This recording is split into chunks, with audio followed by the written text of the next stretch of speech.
好，DX9的惊破天开始变形。第一步，先把这一块的炮口整个的掀开盖子一半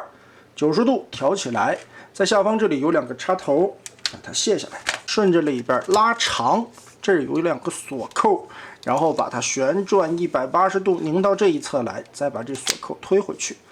这一块的小三角区折叠放回来，在人形的状态下是这样的一个造型。主体的部分先把它立起来，下方这里有一个锁扣的点，要把这里拆松，然后整个90度把它拉出去。接着背后的这根大尖儿往下扣，这中间套着锁定的位置。上方2个方块稍微的往起翘一下，上方这个盖子注意这儿有一个燕尾锁，所以要往起推一边，再推另一边，我们就可以把中间的环儿抠着底下卸开这个半圆的位置，顺着侧面的转轴把它掏出来，打开。另外的一边也是掏出来打开，避让出去。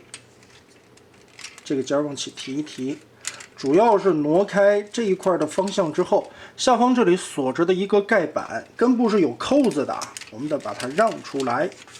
可以看到在这个边缘的锁扣把它解锁开。好的，现在我们就可以整个的把这一圈打开，下方掏出来，顺着外侧这里旋转90度，转过来之后，中间的灰色零件再往下放。这一块内侧有一个三角区，90度旋转，腾出来这个空间之后，把它包过来锁上，压瓷实了，再把这一圈腿包过来，这个边缘再锁上。现在顺着大腿根部，我们拧到前方来，上边紫色的零件通过双段的关节往上推，这一节齿轮再掰下来，脚后跟这里有一个双关节搓动一下，把它贴上去，前脚尖双关节搓动，把它缩上去，变成脚的造型之后，旋转归位，放下来。注意这个地方是一个 Z 字折叠的关系，把脚踝嵌进去。腿部只有一个变形难点，就是需要把这一块臂让开之后，解锁这一块的扣子。2条腿都处理完，胯部的齿轮关节往下稍微的掰一掰，让出来中间这个转轴活动的空间，再把这2块顺着凹槽提上来，左右分开。注意这底下的轴是斜着的一个角度，摆过去之后，顺着根部这里的双段关节把它挪一挪，变成了侧裙夹。这个地方得注意一下，它在贴放的时候，这里是有一个凹槽的，也就是为了让这个球形关节的桩子能扣过来。如果你发现这一块贴合不过去呢，看看是不是左右2块裙甲装反了，球形关节拨下来以后直接从扣一下就行了。正确的位置在人形的状态下，这个缺口应该是冲前就对了。下一步我们打开上方的这个盖子，侧面这里中间连接黑色和紫色的中间有一个插扣点，然后双关节把这个黑色的肩胛提起来，这一块的根部是有一个滑槽的，往里推一下，把它拼成一个方一点的梯形。另外的一边掏出来，拉直，扭正，肩膀的齿轮关节摆下来，然后往前一旋转，打开这个盖子，手背的位置和小臂中间有一个插扣，是起到固定效果的。现在一般不会这么做了，但当年来说也是因为这一块的手型和一些活动的指头，再加上这个空间很局限，所以做了一个扣子专门把它固定了一下。再来翻到履带的内侧，把这一块紫色的盖板折出去，银色的盖板填回来，侧面边缘这儿还有一个小角落，顺着这一块的转轴和旋转关节拧个180度，整个的把它包上。紫色的盖子又把这一块填补了起来，再把这个锁上。好，侧面的这个大窟窿我们就给它堵住了。这边再看一次，紫色的盖板打起来，银色的盖板贴进去，边缘挡肉的地方先让一下，然后旋转。注意这个转过来的时候就往后折叠了，要让出来肩膀的这一块位置，往上贴合，挡住它。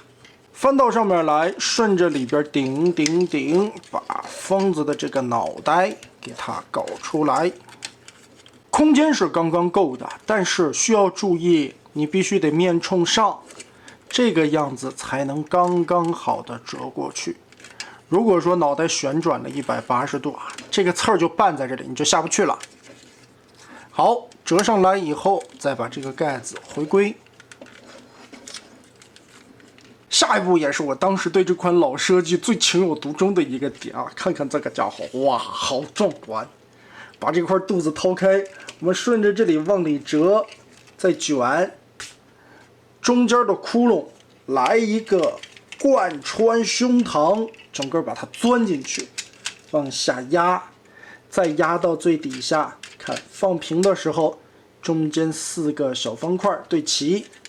这根钻出的大犄角拉到最直，下方这里的插扣锁上。上方的这一块呢，为了符合圆柱的造型，你可以往外翘，也可以收纳的小一点，